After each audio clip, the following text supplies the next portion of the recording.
Durante casi 5 años, Nikolai vivió en la casa de Otake-san, como estudiante y miembro de la familia. Otake, del séptimo dan, era un hombre de 2 personalidades contradictorias. En la competición era astuto, calculador, conocido por su incansable explotación de las debilidades del juego o la firmeza mental de su contrincante. Pero en su hogar, en donde reinaban más bien la desorganización y el desconcierto, y entre su numerosa familia desperdigada, que además de su esposa incluía a su padre y 3 hijos, y sus alumnos aprendices, cuya cifra nunca era inferior a 6, Otake-san era paternal y generoso, y había dispuesto a hacer el payaso para divertir a sus pequeños hijos y a sus alumnos. El dinero no abundaba nunca, pero vivían en un pequeño pueblo de montaña con pocas diversiones caras, de modo que esa escasez nunca constituyó un problema. Cuando tenían menos, vivían con menos. Cuando tenían más, lo gastaban más libremente.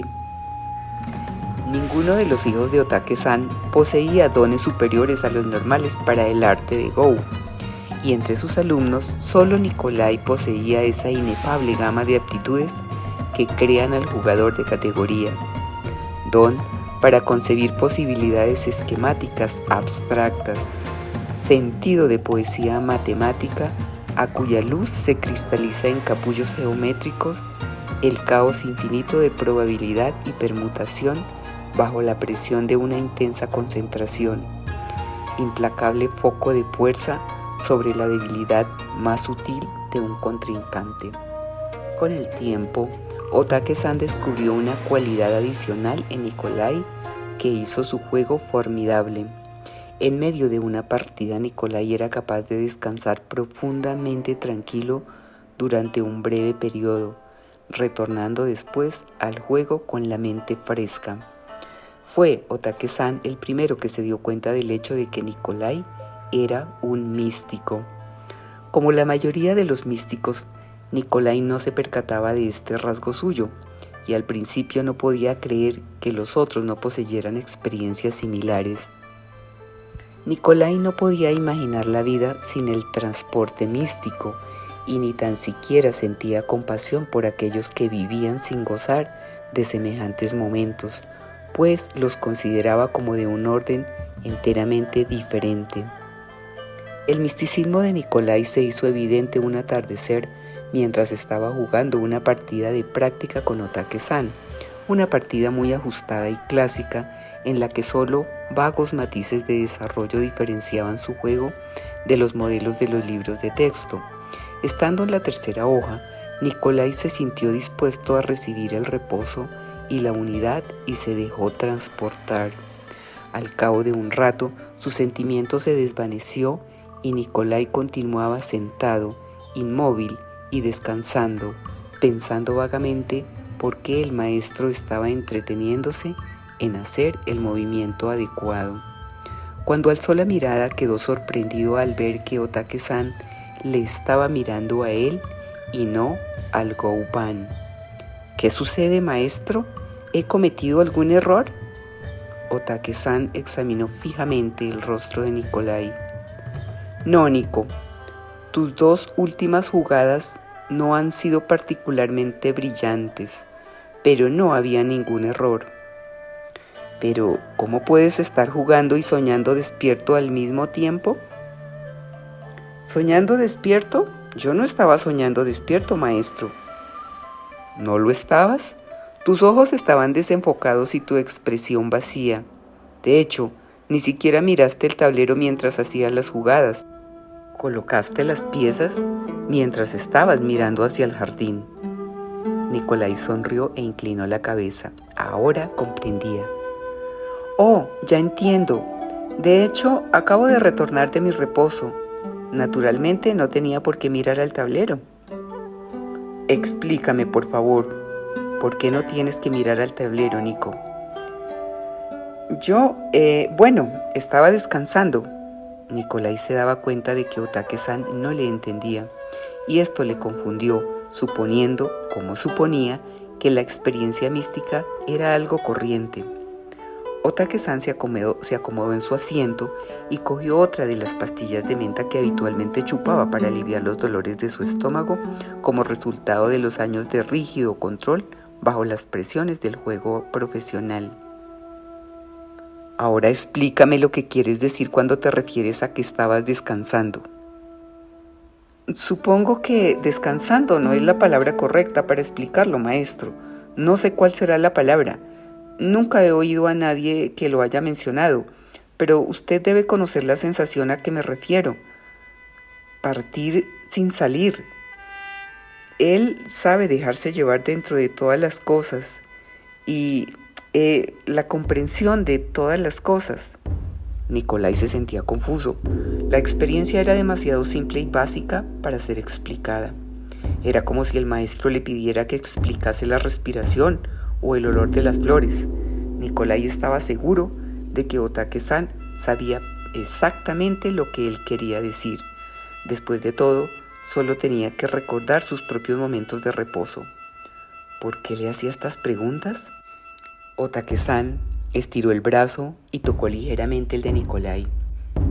Sé bien, Nico, que te resulta muy difícil explicar esto, y creo que entiendo un poco lo que has experimentado, no porque yo también sea capaz de experimentarlo, sino porque he leído sobre ello, pues esto ha atraído siempre mi curiosidad. Se llama misticismo. Nikolai se echó a reír. ¡Misticismo! Pero seguramente, maestro, ¿has hablado alguna vez con alguien sobre esto, como has dicho, partir sin salir? Bueno, no. ¿Por qué le interesaría a nadie hablar de ello? ¿Ni tan siquiera a nuestro buen amigo Kishikawa-san? No, maestro, nunca salió a relucir, y no entiendo bien por qué me está haciendo tantas preguntas. Estoy aturdido y empiezo a sentirme avergonzado. Otake-san hizo presión en el brazo de Nikolai. No sientas vergüenza, no te asustes. Sabes, Nico, esa experiencia tuya, eso que tú llamas reposo, no es muy corriente. Muy pocas personas experimentan estas cosas, excepto de un modo ligero y parcial cuando son muy jóvenes. Esta experiencia es la que los hombres santos intentan lograr por la disciplina y la meditación, y los hombres necios por las drogas. A través de todas las edades y en todas las culturas, unos pocos afortunados han podido alcanzar este estado de calma y unidad con la naturaleza. Y empleo estas palabras para describirlo porque son las palabras que he leído. Sin años de rígida disciplina. Evidentemente, para ellos es algo muy natural, absolutamente sencillo. Semejantes afortunados son llamados místicos.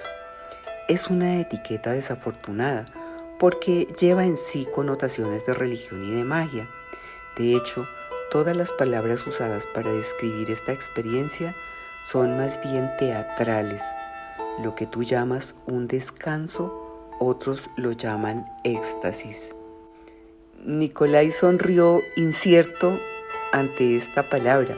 ¿Cómo podía llamarse misticismo la cosa más real del mundo? ¿Cómo podía llamarse éxtasis la emoción más sosegada que pudiera imaginarse? Estás sonriendo ante esta palabra, Nico, pero seguramente la experiencia es agradable, ¿no es así? ¿Agradable? Nunca pensé en ella de esa forma. Es necesaria. ¿Necesaria? Bueno, ¿cómo sería posible vivir día tras día sin esos momentos de reposo? Otake-san sonrió. Algunos de nosotros hemos de seguir luchando sin disfrutar de tales reposos.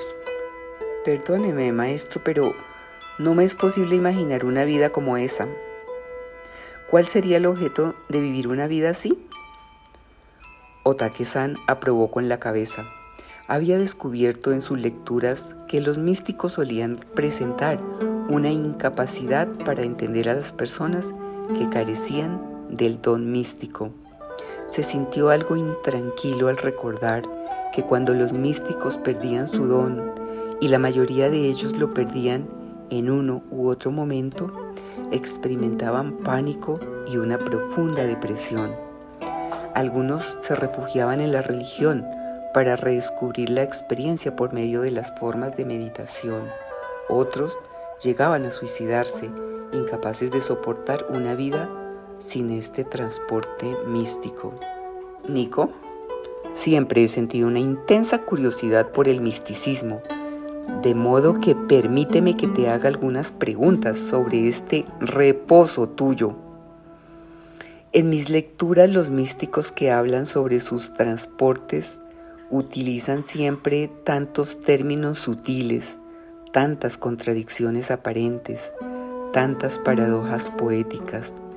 Es como si quisieran intentar describir algo demasiado complicado para ser expresado con palabras. O demasiado sencillo, señor. Sí, quizás sea eso, demasiado sencillo. Otake-san apretó su puño contra el pecho para aliviar la presión y tomó otra pastilla de menta. Dime, ¿cuánto hace que tienes estas experiencias? Desde siempre. ¿Desde que eras pequeño? Siempre. Ya entiendo. ¿Y cuánto suelen durar estas experiencias? Eso no tiene importancia, maestro. Allí no existe el tiempo. ¿No existe el tiempo? No. Ni existe ni no existe. Otake-san sonrió y sacudió la cabeza. ¿También tú te expresas en términos sutiles y paradojas poéticas? Nikolai se dio cuenta de que este enfrentamiento paralógico transformaba en caótico aquello que era infinitamente simple, pero no supo expresarse utilizando el torpe instrumento de la palabra. Otake-san acudió en su ayuda. De modo que me dices que no tienes sentido del tiempo durante estas experiencias, por tanto, ¿no sabes cuánto duran? Sé exactamente el tiempo que duran, señor. Cuando parto, no me voy. Estoy en donde está mi cuerpo, así como en todas partes. No estoy soñando despierto.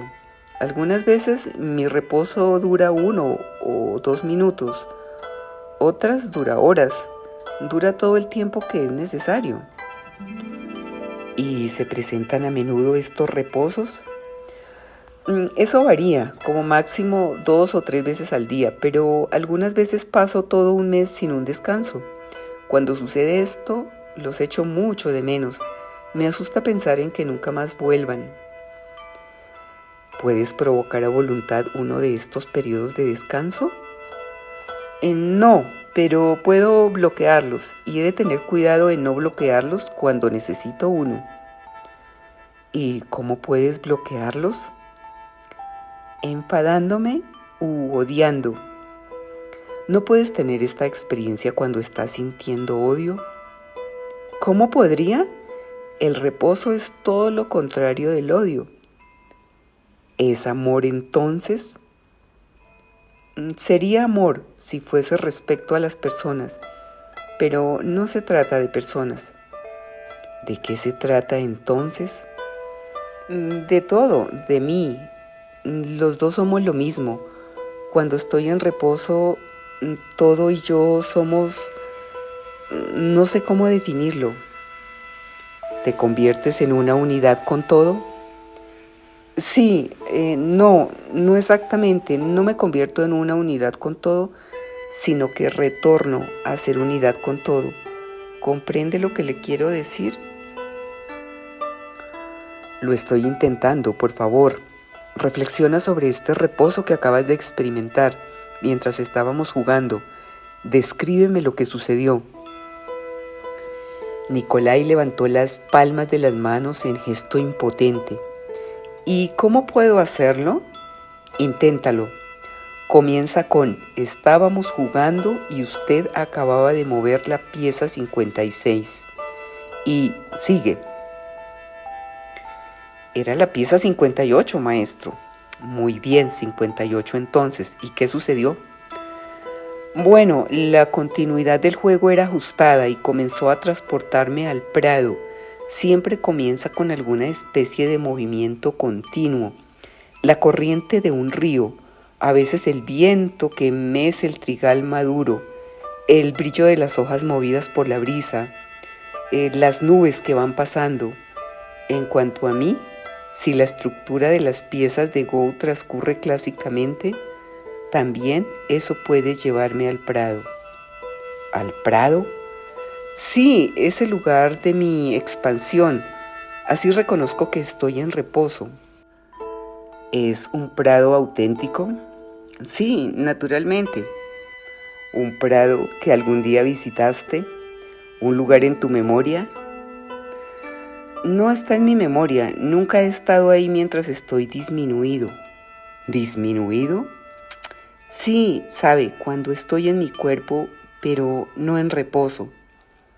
Entonces, ¿considera la vida normal como un estado de disminución? Considero que el tiempo que se pasa en reposo es el normal. El otro tiempo, como ahora, provisional y sí, disminuido. Cuéntame sobre el Prado, Nico. Es triangular y está en declive, montaña arriba, lejos de mí. La hierba es alta, no hay animales. Nada ni nadie ha pisado esa hierba o la ha comido. Hay flores, una brisa tibia, un cielo pálido. Siento siempre un gran júbilo cuando soy otra vez hierba. ¿Tú eres la hierba? Uno somos el otro, como la brisa y la luz dorada del sol. Todos estamos mezclados, juntos. Entiendo. Tu descripción de la experiencia mística me recuerda a otras que he leído. Y ese prado es lo que los escritores llaman tu acceso o camino. ¿Has pensado alguna vez en el prado en esos términos? No. Bien, ¿y qué sucede entonces? Nada, descanso, estoy en todas partes al mismo tiempo. Y nada tiene importancia y todo es delicioso y entonces comienzo a disminuir. Me aparto de la luz del sol y del prado y me reduzco de nuevo de regreso a mi propio cuerpo. Y termina el descanso. Nicolai sonrió inseguro. Supongo que no lo describo muy bien, maestro. No es la clase de cosa que uno describe. Al contrario, lo describes muy bien, Nico. Has evocado en mí un recuerdo que casi ya tenía perdido. 1 o 2 veces cuando era niño, en verano, creo recordar, experimenté breves transportes como los que me has descrito. Una vez leí que la mayoría de las personas pasan por experiencias místicas ocasionales durante la niñez, pero muy pronto las dejan atrás al ir creciendo y las olvidan. ¿Querrás responder otra pregunta? ¿Cómo es que puedes seguir jugando a Go mientras estás en transporte, mientras estás en tu prado? Bueno, estoy aquí del mismo modo que estoy allí. Parto, pero no me voy. Formo parte de esta habitación y de aquel jardín. ¿Y yo, Nico, formas también parte de mí? Nicolai negó con la cabeza. En mi lugar de reposo no hay animales. Yo soy la única cosa que puede ver. Veo por todos nosotros, por la luz del sol, por la hierba. Entiendo. ¿Y cómo puedes mover las piezas sin mirar el tablero? ¿Cómo puedes saber en dónde se cruzan las líneas? ¿Cómo sabes en dónde coloqué yo mi última pieza? Nicolai se encogió de hombros. Era demasiado evidente para ser explicado. Yo soy parte de todo, maestro. Yo comparto... No, yo floto con todo. El Go-Ban, las piezas, el tablero y yo estamos uno entre otro. ¿Cómo podría ignorar las jugadas? Por consiguiente, ¿ves desde dentro del tablero? Dentro y fuera son la misma cosa. Pero tampoco ver es exactamente correcto. Si uno está en todas partes no tiene por qué ver. Nicolai movió la cabeza. No puedo explicarlo. Otake-san presionó ligeramente el brazo de Nico y después retiró su mano. No voy a hacerte más preguntas, he de confesar que siento envidia de esa paz mística que tú encuentras. Y más que nada, envidio ese don tuyo de creer tan natural ese estado sin la concentración y el ejercicio que hasta los hombres santos han de ejercitar cuando desean esa unidad. Pero aunque te envidie, siento también temor por ti. Si el éxtasis místico se ha convertido, como sospecho, en parte natural y necesaria de tu vida interior, en ese caso, ¿qué sería de ti si tal don desapareciera, si estas experiencias te fuesen negadas? No puedo imaginar que eso suceda alguna vez, maestro. Lo sé, pero mis lecturas me han revelado que esos dones pueden desvanecerse. Los caminos hacia una paz interior pueden perderse. Puede suceder algo que te llene constantemente de un odio o un temor continuos y en tal caso habría desaparecido. Imaginar la pérdida de la actividad psíquica más importante y más natural de su vida turbó a Nikolai. Presa del pánico, momentáneamente se dio cuenta de que el miedo de perderlo ya podría ser un temor suficiente para causar precisamente su pérdida. Quiso alejarse de esta conversación, de esas nuevas e increíbles dudas. Bajó la mirada al Go-Ban, reflexionando sobre su reacción ante la amenaza de la pérdida. ¿Qué harías entonces, Nico?, repitió Take-san tras un momento de silencio. Nikolai alzó sus verdes ojos del tablero, su mirada tranquila y sin expresión. Si alguien me robara mis momentos de reposo, le mataría. Pronunció estas palabras con una calma fatalística que reveló a Otake-san que no se trataba de ira. Era sencillamente la verdad, y fue esa seguridad tranquila de la declaración lo que más preocupó a Otake-san. Pero Nico, supongamos que no fuese un hombre el que te quitara ese don. Supongamos que fuese una situación, un acontecimiento, una condición de la vida. ¿Qué harías entonces? Procuraría destruirla, fuera lo que fuese, la castigaría. ¿Y con eso conseguirías el retorno del camino a tu reposo? No lo sé, maestro, pero sería la venganza mínima que podría aplicar a una pérdida tan grande. Otake-san suspiró, en parte lamentando la especial vulnerabilidad de Nico y en parte por compasión hacia la gente, cualquiera que fuese causante de la pérdida de su don. No albergaba duda alguna de que el joven haría lo que había dicho. La personalidad de un hombre no podía revelarse mejor en ninguna ocasión como en el juego de Go, cuando su estilo era interpretado por una persona con suficiente experiencia e inteligencia. Y el juego de Nikolai, aunque brillante y audaz, presentaba la mancilla estética de la frigidez y una concentración voluntaria casi inhumana. Por su interpretación del estilo de juego de Nikolai, Otake-san sabía que su mejor alumno podría lograr la grandeza, podría convertirse en la primera persona no japonesa que se elevaría hasta los dans más altos. Pero sabía también que el muchacho nunca conocería la paz o la felicidad del juego menor de la vida.